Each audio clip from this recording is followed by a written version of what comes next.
আমরা জানি কোনটা ভালো কোনটা খারাপ, তারপরও আমরা ভালো কাজ না করে খারাপের পথেই যাই।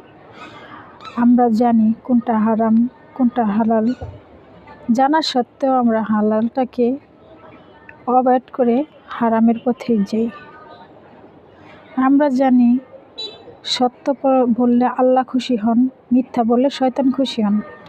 তবুও কেন জানি আমরা মানুষ হয়ে সত্য থেকে মানুষের ভয়ে সত্যটা না বলে মিথ্যাটাকে প্রশ্রয় বেশি দিই।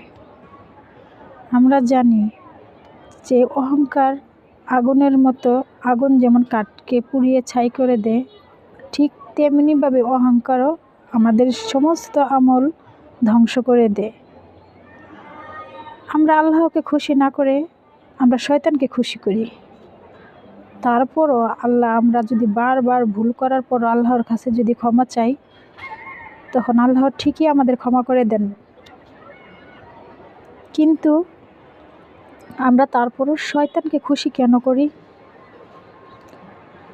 আমরা যাতে শয়তানকে খুশি না করি, তার জন্য সব সময় লা হাওলা ওয়ালা কুওয়াতা ইল্লা বিল্লাহিল আলিয়্যিল আযীম পড়ব, যাতে শয়তান আমাদের কাছ থেকে দূরে সরে যায়, যেন শয়তান যেন ভয় পায়।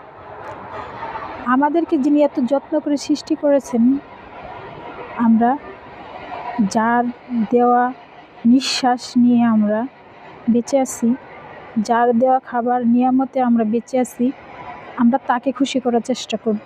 উনি হলেন আমাদের রব, যিনি আমাদের যে কোনো সময় মৃত্যু দিতে পারেন, আমাদের বাঁচিয়েও রাখতে পারেন।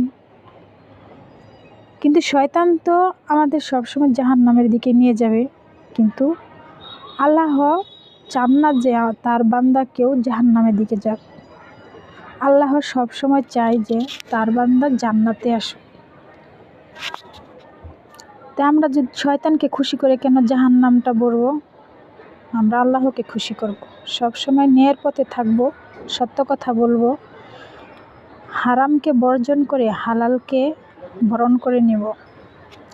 ওকে, আমার ভিডিওটা যদি আপনাদের কাছে ভালো লাগে তাহলে সাবস্ক্রাইব করে পাশে থাকবেন। আসসালামু আলাইকুম।